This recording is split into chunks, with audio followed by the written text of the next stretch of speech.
Well, just like dating, when it comes to decor, most of us know what we like and what we don't, but fewer of us know how to truly define our design aesthetic. How do you narrow down your likes to a cohesive vision? Well, Amanda tells us just look to your closet, and more specifically, look at the colors in your closet. Right, Amanda? So oftentimes when I have clients come to me, they don't know where to start a design project. And oftentimes I say, go to your closet, go to the outfits that you've gotten lots of compliments on, that you went and you had celebrated a special occasion on, and think about what makes you feel happy or sexy and confident. So Tracy, I know you're a pretty stylish person. What colors are dominating your closet these days? I have a lot of red. I'm starting to get a lot more green, and I always have a lot in that sort of warm color family of red, coral, purple. There's a lot of those kinds of colors in my closet. So red and green is actually very timely and a perfect place to start when you talk about color scheme. So intuitively, you probably already know that those are complementary colors. And if you reverse your life back to, say, grade 5 art class, your art teacher would have talked to you about the color wheel. Red and green sit on the opposite sides of the color wheel, which means they're complementary. Your reds will look redder and your greens will look greener. But assuming we're not always in holiday season, I like to change it up a bit with using different tones while still using complementary colors. So for example, I love Dusty Rose, you'll see it behind me and in my closet, as well as Emerald Green. And those two are also complementary colors, but are tinted with black and white. So one of my favorite go-tos that I will probably be overusing this season is this kind of teddy bear coat. It's in a Dusty Rose, and I love partnering that with something a little bit more moody. Yeah, with, say, this emerald green leather top, which have also been overusing, but I don't care.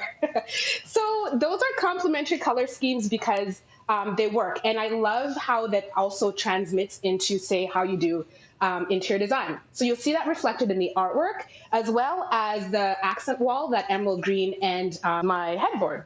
So good. And I would wear that emerald green top every day. It's so good. Okay, so once we've got the colors figured out, you say it's time to consider the prints in our closet and how they can apply as well.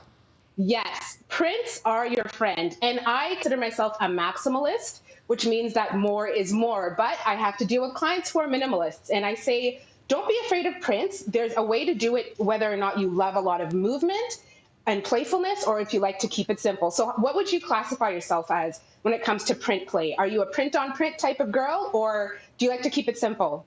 I like to keep it simple. Usually, even with everything I've learned about print-on-print, I'm rarely doing it. I will have a solid and one print, if any print at all. It's just who I am. Okay, if you want to be a tad bit risque and still remain within your minimalist aesthetic, what you need to remember is varying scales. So I know a lot of people are scared about print on print or print play because they may not necessarily understand that you have to have different scales to add tension, whether it's in an outfit or your space. And what I mean is that you want to pair big patterns with little patterns, even when it comes to minimalism. And so what I like to do is, first of all, visit my closet and some of my favorite outfits when it comes to print play. So something like this classic houndstooth blazer with a larger print inside, the pinstripe, adds tension and depth, but it's still interesting. Okay, now how does that all translate back to interior design, Amanda? Okay, so when you think about that in your outfit, you can also think about that in your space. I love print on print, and you can't mess it up if you go with black and white. And so what you'll see here is the bedspread. That's a large scale checker pattern, and it's paired with a finer tribal polka dot print on the pillow, as well as some graphic artwork. So that's print in 3 different scales, and that adds enough tension and depth without being too kitschy or too much. Okay, and lastly, you say that we need to consider texture.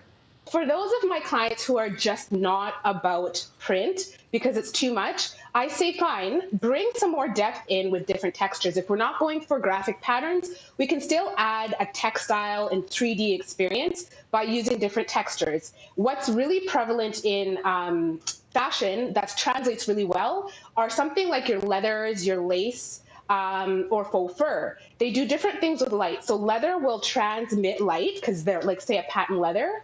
A lace will transmit light, And then something like a faux fur or something matte will absorb light. So that creates depth and tension in your space without having to be too graphic with prints.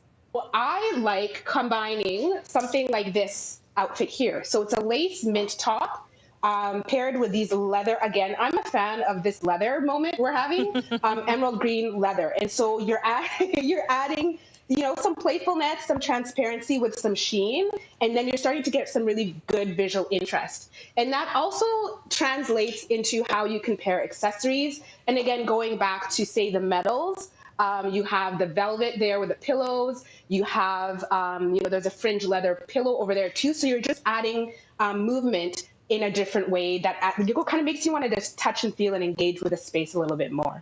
You are giving me Beyonce Ivy Park vibes. The mint green with the emerald green together is beautiful. And I love that we're taking these sort of fashion moments and having some fun with them and putting some personality into them and then weaving that into our decor. Your place looks great. Such great ideas. Thank you so much, Amanda. Oh, thank you.